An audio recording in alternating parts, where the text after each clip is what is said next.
വില്ലാസിന്റെ ഒരു കിടിലൻ പ്രൊജക്ട് കൊല്ലത്തെ കണ്ണായ സ്ഥലങ്ങളിലൊന്നായ നീണ്ടകരയിൽ. ജയ് പ്രോപ്പർട്ടീസ് ആൻഡ് ബിൽഡേഴ്സിന്റെ ജോയിന്റ് വെഞ്ചറായ നിലത്തിൽ legacy premium villas national highway 66 ഫ്രണ്ടേജിലായി 3.5 ഏക്കറിലായാണ് പ്ലാൻ ചെയ്തിരിക്കുന്നത്.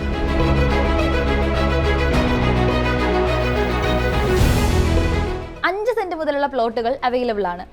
കൊല്ലം സിറ്റിയിൽ നിന്നും വെറും 15 മിനിറ്റ് മാത്രം യാത്ര ചെയ്താൽ നീണ്ടകരയിൽ എത്തിച്ചേരാം.